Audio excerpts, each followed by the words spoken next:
चलिए दोस्तों स्टार्ट करते हैं physics class 12th UP board की मोस्ट इंपोर्टेंट स्पेशल सीरीज, जिसमें मैं आपको बताऊंगा वे मोस्ट इंपोर्टेंट क्वेश्चन जो बोर्ड में हर साल रिपीट किए जा रहे हैं या 1 साल या 2 साल छोड़कर लगातार रिपीट किए जाते हैं, जिससे आपका टाइम बच सके और आप बहुत कम टाइम में पढ़कर बोर्ड में धमाल मचा सके। दोस्तों अगर आपको यही नहीं पता होगा कि यूपी बोर्ड में कौन कौन से क्वेश्चन ऐसे हैं जो हर साल रिपीट किए जा रहे हैं या कौन कौन से क्वेश्चन ऐसे हैं जो 1 साल या 2 साल छोड़कर लगातार रिपीट किए जाते हैं, तो आप अच्छे से तैयारी नहीं कर पाएंगे और ज़्यादा पढ़ने के चक्कर में जो मोस्ट इंपोर्टेंट सेशन है वो आपका छूट जाएगा। जो मोस्ट इंपोर्टेंट क्वेश्चन है मैं आपके छूट जाएंगे, इससे बहुत ज़्यादा नुकसान होगा। अगर ज़्यादा पढ़ लेंगे तो क्या होता है, मिक्स हो जाएगा सब कुछ और कुछ भी याद नहीं रहेगा। तो इस समस्या को देखते हुए मैंने जो पिछले 5 से 7 साल के जो अनसोल्ड पेपर हैं यूपी बोर्ड के, उन सब का अध्ययन किया और एक रिजल्ट मिला मुझे कि जो यूपी बोर्ड है वो 95% पेपर जो है वो पिछले 5-7 सालों से ही रिपीट करता है। तो इस लिहाज से मैं एक स्पेशल सीरीज लेके आया हूँ सभी सब्जेक्ट्स की, सभी विषयों की, जिसमें मैं आपको बताऊंगा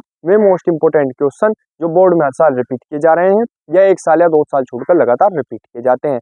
दोस्तों सबसे पहले मैं लेके आया हूँ फिजिक्स क्लास 12th की मोस्ट इंपोर्टेंट स्पेशल सीरीज जो यूपी बोर्ड के लिए है, जिसमें मैं हर क्वेश्चन का सन बताऊंगा कि कौन सा क्वेश्चन कितनी बार यूपी बोर्ड में आया हुआ है, कौन कौन से सन में आया हुआ है, जिससे आपका टाइम बच सकेगा और आप अच्छे से तैयारी कर सकेंगे। और दोस्तों अगर आपने फिजिक्स की स्पेशल सीरीज के मेरे जो पिछले पार्ट हैं मैं नहीं देखे तो आप जल्दी जल्दी जाइए और उन्हें देख लीजिए। चलिए दोस्तों स्टार्ट करते हैं इस क्वेश्चन को, यानी इस स्पेशल सीरीज के इस पार्ट को। चलिए क्या है क्वेश्चन, संधारित्र किसे कहते हैं? जब समांतर प्लेट संधारित्र की दोनों प्लेटों के बीच आंशिक रूप से परावैद्युत पदार्थ रखा हो तो संधारित्र की धारिता का व्यंजक प्राप्त कीजिए। अथवा में क्वेश्चन ऐसे भी आ सकता है, क्या समांतर प्लेट संधारित्र की धारिता के लिए सूत्र का निगमन कीजिए जब इसकी प्लेटों के बीच आंशिक रूप से परावैद्युत पदार्थ रखा हो।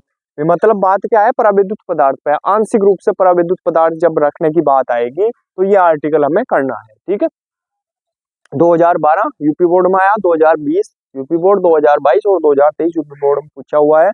अगर किसी के पास 2023 का पेपर है और उसके पेपर में ये नहीं है तो वो ये ना सोचे कि यूपी बोर्ड में आया हुआ नहीं है, क्योंकि दोस्तों जो यूपी बोर्ड है वो हर साल 7 सेट बनाता है और सातों के सातों जो सेट हैं हर जिले में अलग अलग सेट दिया जाता है। तो ये नहीं पता आपके पास कि कौन सा सेट होगा। अगर आपके पास 2023 के सातों सेट हैं तो आपको पता लगेगा कि ये क्वेश्चन 2023 में आया हुआ है और मोस्ट इंपोर्टेंट है। क्योंकि जो आपको पैसे कैसे पता लगेगा, या तो आप सातों सेट लेंगे यूपी बोर्ड के या आप फिर अनसोल्ड पेपर लेंगे जो मिलने बहुत ही मुश्किल है। ठीक है, तो अगर मिल जाए तो ज़्यादा बढ़िया है, आप अनसोल्ड पेपर ले लो, उनमें से देखो कि 2023 में आया हुआ है या नहीं। चलिए दोस्तों, तो क्या है, आंशिक रूप से परावैद्युत पदार्थ रखो, इसका एक चित्र बना लेंगे। मैं मेरा मेन मकसद क्या है, ईयर बताना और उससे सोल्व कराना। ठीक है, तो ये प्लस क्यू, ये माइनस क्यू है, यहाँ से यहाँ तक की दूरी क्या है, टी है, ये P2 प्लेट, ये P1 है। ठीक है, और ये यहाँ से लेकर यहाँ तक की जो दूरी है डी है। ठीक है, ये बहुत ही सिंपल सा इसका चित्र है, ये बना लेंगे सॉल्यूशन में, सॉल्यूशन लिख के या आंसर लिख के फिर मैं इसका आर्टिकल करता हूँ, स्क्रीनशॉट ले लेंगे यहाँ तक का भी। चलिए चलिए दोस्तों देखते हैं, इसमें आंसर तो लिख लिया होगा और चित्र बना लिया होगा। उसके बाद इसमें डेफिनेशन लिखनी थी हमें।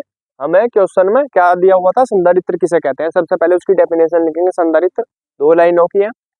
क्या लिखेंगे, एक यह एक ऐसी युक्ति है जिसमें चालक के आकार में, जिसमें चालक के आकार में वृद्धि किए बिना उस पर पर्याप्त मात्रा में आवेश को संचित किया जा सकता है। ठीक है, क्या पर पर्याप्त मात्रा में आवेश को संचित किया जा सकता है, कब, चालक के आकार में वृद्धि किए बिना।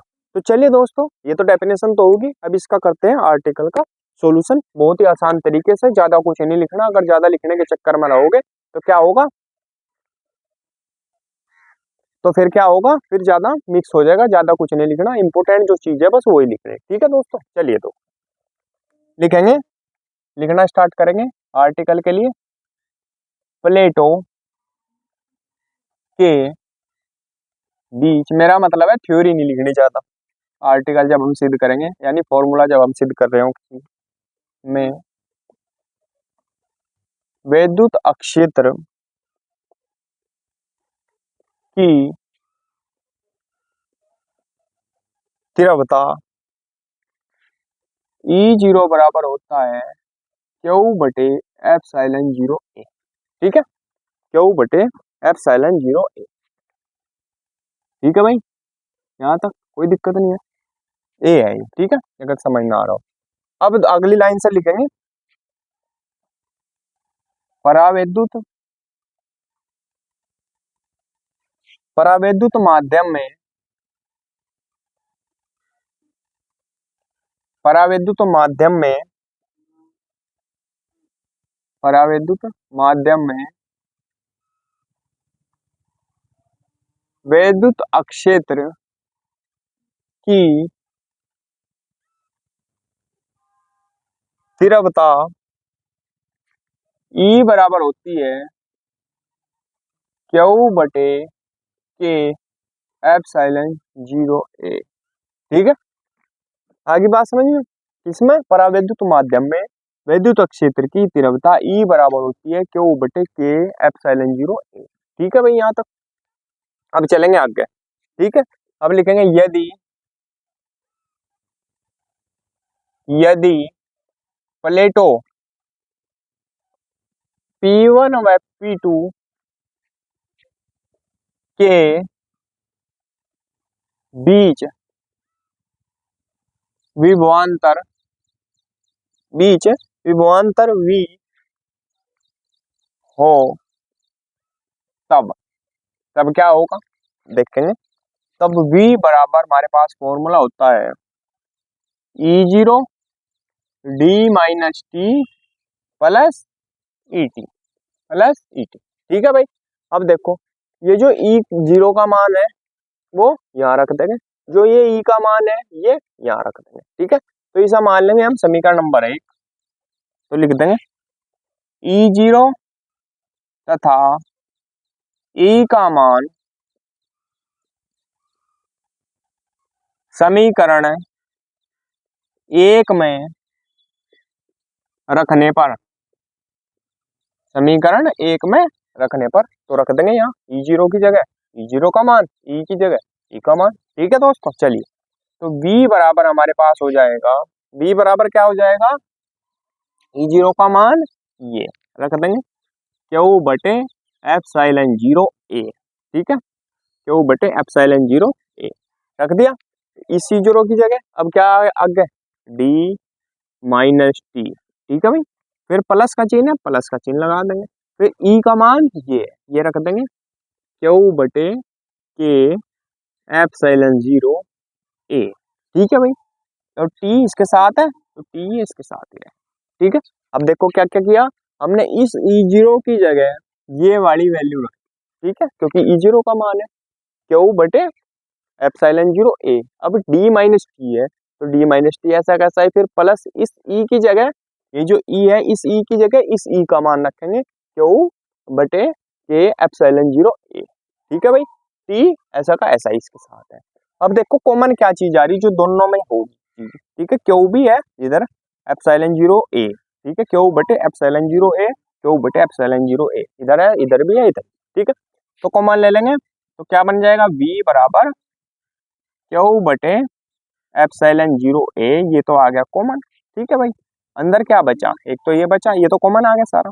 क्या बचा D माइनस टी प्लस का चिन्ह है तो प्लस का चिन्ह बचा हमारे पास। ठीक है, इधर से ये भी कॉमन आ गया, ये इतना कॉमन आ गया। क्या बचा, ऊपर तो बचा T और नीचे बचा ये। ठीक है भाई, यहाँ तक कोई दिक्कत नहीं है किसी को। ठीक है, ये हमारे पास V का मान आ गया।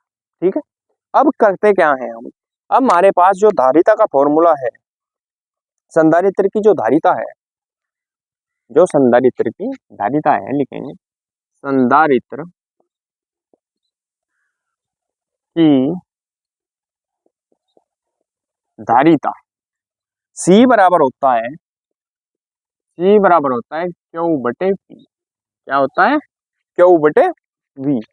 तो अब देखेंगे हम इसकी जगह रखेंगे ये जो V है, V का जो मान आया हमारे पास, इस V के मान को यहाँ रख देंगे।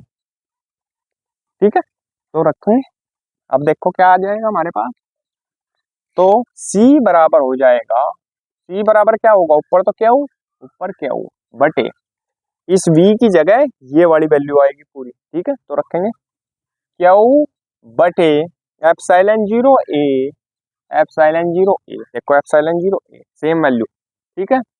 D minus T